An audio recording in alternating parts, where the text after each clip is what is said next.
Hello बच्चों, let's read the question. An object starts from rest and is acted upon by a variable force F as shown in figure.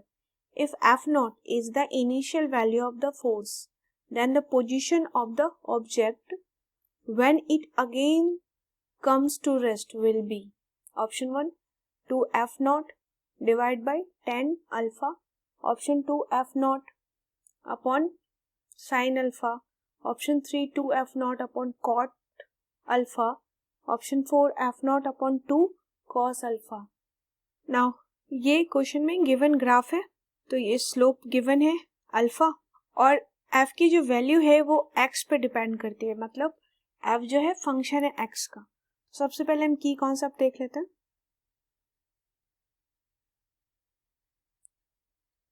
की concept में equation of straight line use करेंगे, that is y equal to mx plus c, क्योंकि slope given है.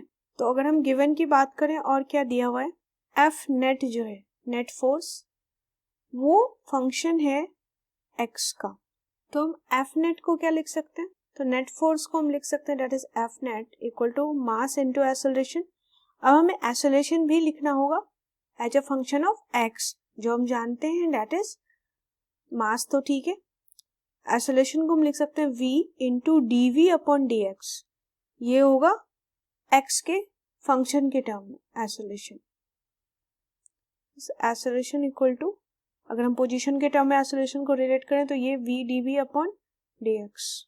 Now तो हम यहाँ पे इसको ऐसे लिख सकते हैं f x equal to m v D we upon D x. That is equation number 1. Now अब हम ग्राफ को कंसीडर करेंगे, तो consider the graph. From graph से हम लिख सकते हैं एफ एक्स की वैल्यू.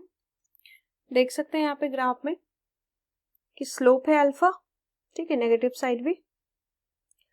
नाउ तो using this equation that is y equal to M x plus C, तो हम ऐसा लिख सकते हैं कि एफ एक्स वाई एक्सिस पर हमारा एफ एक्स है, तो that equal to m that is slope. Given में स्लोप है tan अल्फा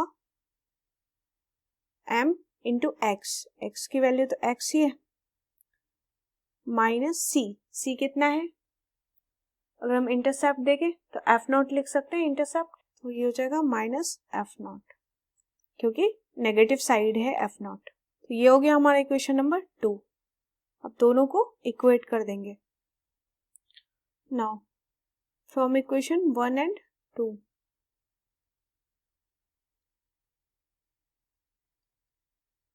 एफ एक्स की वैल्यू इक्वेशन 1 से that is m into V D we upon D x, that equal to equation 2 से F X की value आई है 10 alpha into X minus f0.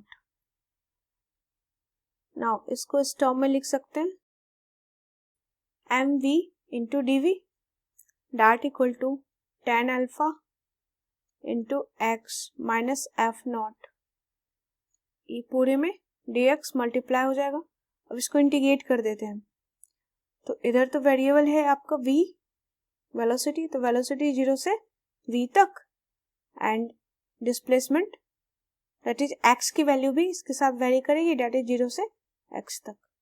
तो यहां से देख लेते हैं m बाहर, v डी वी का integration v square by 2 that equal to 10 alpha बाहर, x dx का integration x square by 2 minus f0 into d x का इंटीग्रेशन दैट इज x. अब क्वेश्चन में कह रहा है कि पोजीशन निकालना है जब ये फिर से रेस्ट में आएगा तो वेलोसिटी 0. तो हम ऐसा लिख सकते हैं at rest velocity equal to 0. तो इस इक्वेशन में हम रख दें अगर वेलोसिटी की वैल्यू 0 तो m into 0 upon 2 that is इधर LHS में 0 ही हो जाएगा. तो ये हो जाएगा 0 that equal to 10 alpha into x square by 2 minus f0 into x. Equate कर देंगे तो ये हो जाएगा, x की वैल्यू चाहिए अपने को, तो 10 alpha into x square by 2 that equal to f naught x. तो एक्स से एक्स कैंसिल, तो एक्स की वैल्यू आ जाएगी यहाँ से, पोजीशन देखना है तो ये हो जाएगा 2f not upon 10 alpha. That is the position जब ये फिर से पार्टिकल रेस्ट में होगा। तो ऑप्शन देख लेते हैं, that is option number 1 is the correct answer. Answer आ गया हमारा ऑप्शन 1। सबसे पहले इस क्वेश्चन में हमने की कॉन्सेप्ट देखा था, that is equation of line use करेंगे। एफ नेट की जो वैल्यू है गिवन में दे रखा है कि ये फंक्शन है एक्स का, तो हम आइसोलेशन की वैल्यू को भी एक्स के फंक्शन में लिख लेंगे। तो हमारा इक्वेशन नंबर 1 आ जाएगा ये, force as a function of x की वैल्यू।